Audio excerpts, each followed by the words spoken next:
we were interested to ask ChatGPT, which is obviously in the trends section, a question about the future of social media marketing and how it will affect landscaping companies.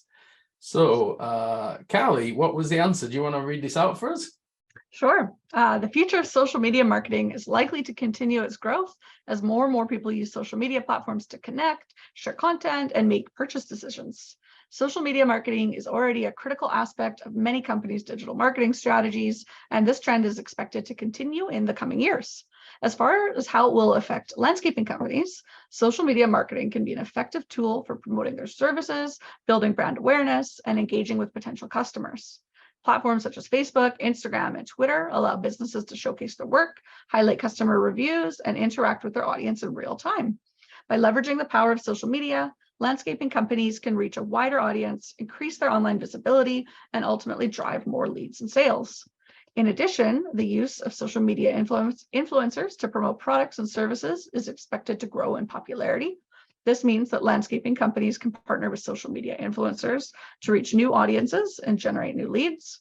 And overall, social media marketing is likely to continue its growth in importance and effectiveness for businesses in a variety of industries, including landscaping. As more people turn to social media platforms for information and recommendations, companies that embrace social media marketing are likely to have a competitive advantage in their marketplace. Seems like a ringing endorsement of social media and its importance for landscaping companies and how it's going to keep increasing in the future. What do you think of that answer from ChatGPT? Yeah, I think it's bang on, and you can't afford to not be on social anymore. And I can't tell you how surprised I am on a regular basis when I find landscapers that don't have any social media. So just by having your profile filled out and looking a little bit good, you're already going to have a competitive edge to some people in your city. And then if you really want to compete with the bigger companies, you have to be investing in your content. Yeah, and I would also apply that to your website for landscapers as well. Just get 100%. The basics right, and you can really, start to grow there. So getting a nice website and then having all the social media profiles is really a minimum that you should be doing with digital to aid your business growth. So that is ChatGPT. And this is Carly's trend section. So this is the evolution of search in 2023. Carly, what do you have for us here? Yeah, so a quote from Neil Patel, who's a great digital marketing author online, is leveraging social media marketing with video will be one of the big deal SEO trends for 2023. So we talk a lot about SEO over at Landscaper Marketing, and this is just sort of showcasing how big video is going to be on social with SEO. And we touched on this earlier, but right now, TikTok videos, Instagram Reels, they are being shown in Google search. So it's really important to consider that Google really likes fresh content to feature in their search results. So if you can have interesting, accurate information on your social media in video format, there's a good chance it can get featured on Google when people are searching for your services. Cool. And here are some other factors. Yeah, so video is a must-have.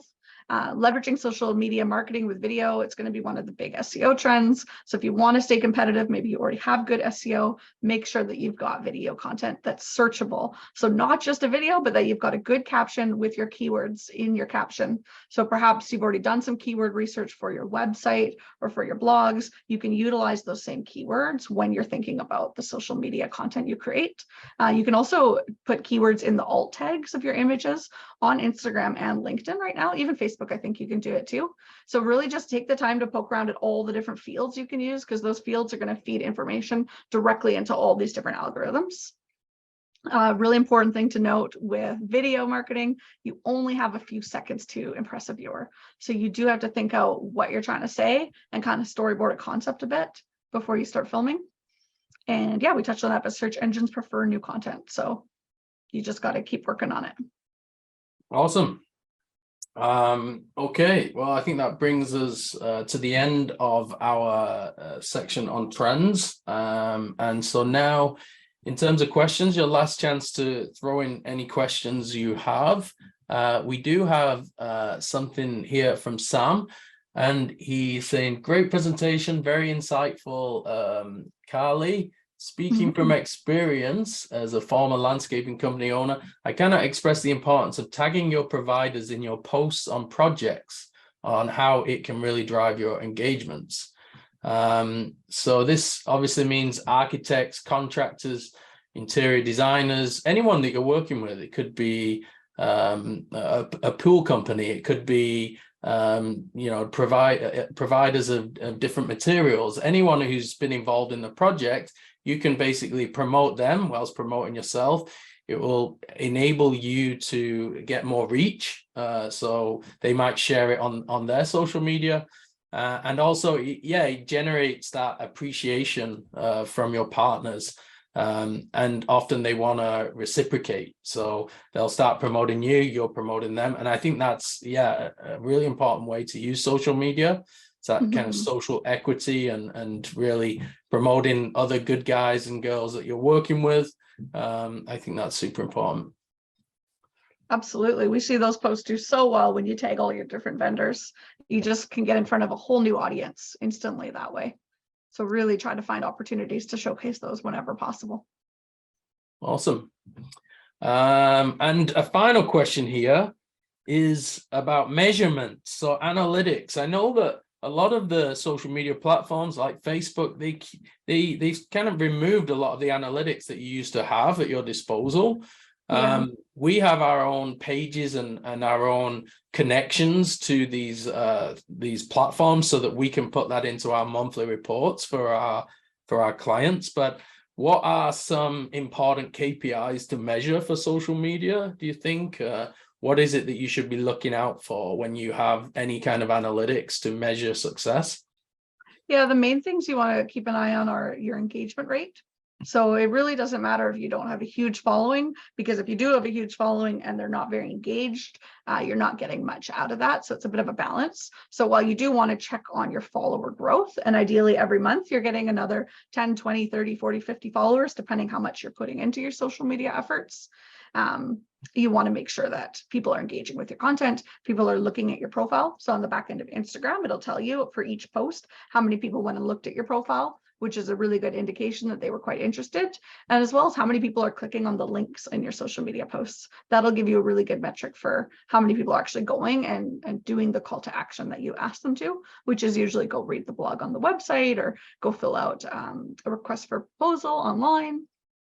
So I would say those are the big indicators, more so than general impressions or views, is the engagement. And those look a little different on each app, but they all have some basic analytics on the back end that you can look at for that. Yeah, so typically the social media platforms, they want to keep people on the platform. Yeah, so they're almost portals within themselves. So that's something to keep in mind with your post. A lot of the algorithm doesn't like to promote content that takes people away from Facebook or wherever. Instagram obviously has a different style of links, and pretty much you can't really share links on Instagram unless you have like a link tree or in your profile. So that's something to be aware of there, that generally the platforms want you to stay on there. So if there's a way for you to get the information there and to monitor that, and also the community management side of that. So checking when people are commenting and making sure you're present. So having that as part of your social media marketing, that someone is as a matter of routine, they're going in on a certain day of the week and they're checking the comments and replying to them. I think that's important. And then what about reach? I think that's also kind of an important thing to track, but obviously depends on what your goals are, with your content. For sure. Something to keep an eye on, that you make sure lots of people are seeing it, especially if you have a large following and a very small reach, then that's something you'd want to take a look at. But it's all sort of a matter of how the stats show between engagement and reach, right? If you have a huge reach and low engagement, that's an issue. I'd rather see high engagement and low reach. So to keep an eye on all of them for sure, to give you a broad overview, but really paying attention on, are people doing anything with your content after they see it? Are they clicking through? Are they taking action on the call to actions? That's what's most important to me. Nice.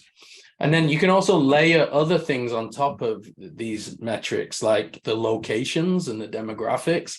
And what we find interesting with the companies we work with is to see who their customer profile is. So looking at all their clients in their database and then seeing the demographics of that, and then comparing that to, you know, what the demographics are on Google Ads or versus, you know, Facebook, and seeing the overlaps there and what are the trends, making sure that you're reaching the right people based on who your customers are now, but also how that's changing over time. So all the data can inform you as a business owner to make better decisions in the future. And I think it's almost research and development as well. That's a side to social media that you've also got to consider, that you can use it to explore, you know, the popularity of different products you're putting out there, different services, and really, you know, gauging the temperature for new directions for your business.